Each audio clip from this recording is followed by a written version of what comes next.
18h fu mu jotee maa ngi toog ci sa buntu école di la xaar soo doxee ma dox taxawee ma taxaw soo gëstoo manifestaw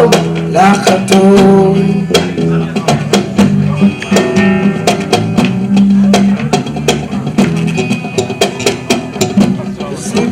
fu mu jotee maa ngi toog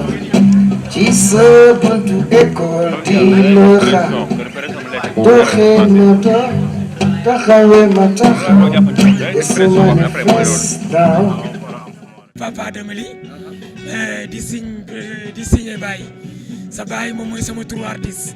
lu tax mooy sama turu artiste parce que sama maam lañ ma tuddee te baaba lañ ma daan wooye mais xam nga wolof yi ñoom ñoo naan Baye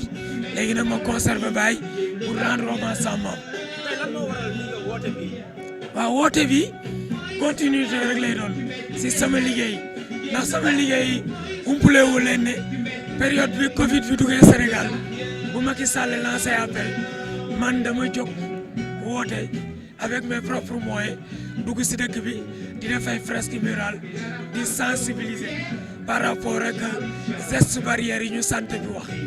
léegi nag bu ñu jógee si loolu vaccin bi ñëw ñu ubbi lépp na tëjoon nañ lépp léegi ñu ubbi lépp léegi nag moom mun a organiser expo dajale nit ñi mais ñuy respecter toujours gestes barrières yi léegi nag mu tuddee nag expo bi l'art au temps du Covid. Pourquoi l'art au temps du Covid? Parce que dama noté ne si planète bi avec Covid-19 bi dafa am une partie de cette planète bu noppaloo surtout environnement bi ndax umpule woon leen ne usines yi dañoo tëj bu usines yi tëjee nit ñi ñu tëj leen seen kër yi moo doon confinement bi kenn génnatuloon usines yi génnatuloon Covid bi daf ñu won ne monde bi mun nañu dund sans gain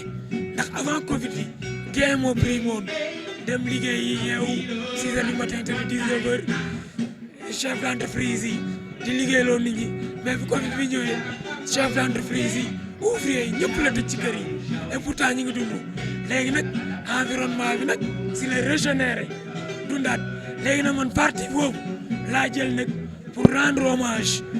environnement bi et puis wax nit ñi que ne on a une dette envers les générations à venir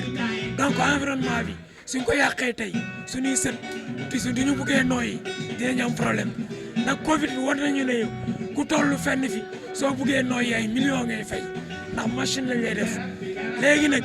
environnement bi suñ ko topp toowul parce que pour man Covid bi alerte la maa ngi delloo nag aussi di rendre hommage aussi victimes yi ndax bari na ay nit yu gaañu te nit bu dee rek amul njëg mais Covid bi won nañu ne ñu dañoo war a jël en charge environnement bi pour les générations à venir pour ñu may leen ñoom ëllëg suñu ñëwee ñu am planète bu saine boo xam ne nañ si mën a noyyi loolu moo waraloon expo bi. défilé bi xam nga man sama liggéey ñëpp xam nañ ko ndax man sama liggéey damay suivre actualité di ko càmbar di ko mettre en forme couleur léegi lii lañ ci def rek ouverture ndax fi ñu toll nii ñëpp gis nañ ne peuple palestinien dañu la opprimé parce que man j'ai l'habitude de le dire li xew Palestine du problème religieux donc du problème religion soo xoolee ñi fecc am na ay catholique am na ay jullit am na lépp problème Palestine problème apartheid la te apartheid pour mu dañ ci àddina bi pour man il faut ñu dédommager ñu ñun le peuple africain ndax soo gisee le peuple juif kenn ñemewu ko laal parce que le peuple juif a été dédommagé l'Holocauste a duré que 13 ans la traite négrière ak colonisation bi a duré près de 100 ans ou plus et jusqu'à présent il y a la traite négrière parce que ku dem ci pays arabe yi ñi ngi jàppee nit ñu ñuul yi comme jaam tu vois léegi nag tant que dédommagé wuñu moralement comme ni ñu dédommagé juifs yi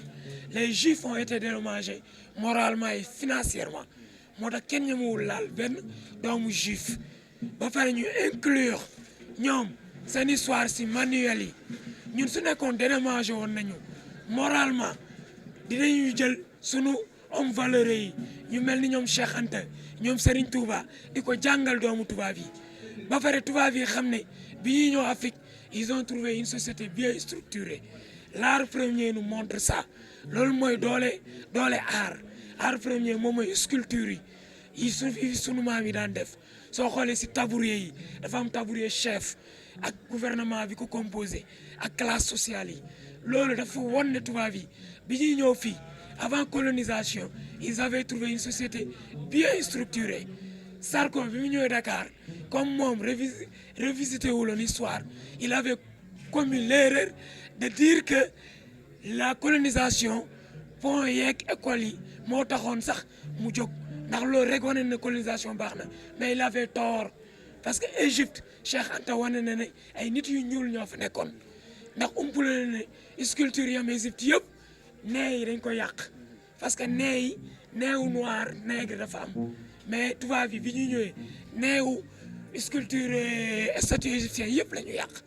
donc l'Afrique avait une société civilisée bien avant les colons léegi nag loolu moo continuer ba léegi encore une fois suñu dédommagé woon affaire apartheid du am Palestine du am si pays naar yi ba léegi nag ñun suñu liggéey en tant qu'artiste en tant que man ce qui me concerne loolu taxoon nag moo ubbi ouverture boobu. Bon jafe-jafe yi bari na parce que soo xoolee certes nag on remercie notre ministère surtout notre ministère de la culture parce que tant Covid bi on a été vraiment soutenu par notre ministère de la culture sous la direction du président Macky Sall parce que moom moo dégagé woon enveloppe pour les artistes beaucoup de milliards man nag si sama seetlu dama bëggoon xaalis boobu ñu def ko si mutuelle de santé artistes yi ndax umpule wu leen ne artistes yi toujours balaa ñoo dee dañ leen di ketal léegi nag xaalis boobu suñ ko jëloon peut-être def ko si mutuelle de santé yi su artistes yi feebaree dañ leen mën a faj mais nag ba léegi baax na ndax dugg na suñuy poche man mi wax ak yow jot naa ci lu duun di ci remercier suñu ministère de la culture sous la direction du président Macky Sall. waa Thiès xam nga Thiès comme ni ma koy waxee rek manifestation bu mel nii chaque année dama koy organiser mais malheureusement du ma am toujours soutien donc je lance appel surtout par exemple mairie bu commune Thiès Ouest man fa laa bokk Aliou Sow moom du ma ko mere parce que xam naa ne xamul art xamul culture c'est normal peut-être xëy xam na football. moom su xamoon sax culture dina xam ne football su culture la bokk parce que lii moo fi waroon jiitu mais Aliou Sow du ma ko mere ndax avant mu nekk maire dama daan exposé xamuloon tableau may voyagé dem di ñëw yàlla def idi def ko maire mais dama koy wax ne na gëstu les artistes te xam ne moom ni muy soloo sax c'est culturel ndax yére bi bi muy sol ñu koy ñaw muy xaftaan muy yére tubaab bi loolu yëpp c'est culturel ay artistes ñoo koy dessiné des designers nay gëstu culture bi affaire bi du ay tey rek station rek di joxe autorisation soo gisee soo duggee Thiès ba mairie ay station rek lañ ko def te bomb la Thiès amul parking automobile boobu nañu gëstu culture bi loolu rek laa ko je n'ai rien contre lui c'est un frère je le connais très bien mais xamul luy culture ñi ngi ñaan nag idi ëllëg xamul li am suñuy farati ñu xool des hommes qui sont à la hauteur ñu teg leen si yenn place yi je rends hommage à l'environnement à la nature donc loolu laa exposé tey donc dama càmbar si nature bi fu ñu régénérer wu ma créer des tableaux par rapport à ça partager ko public bi léegi nag maa ngi remercier nos amis artistes parce que soo gisee affaire bi c'est un ensemble gis nañ fi waa Flash en l'occurrence Yad Dieng Sala aussi grand Cheikh Mbacké Salseros et puis waa Idol Voice ak mon ami Pen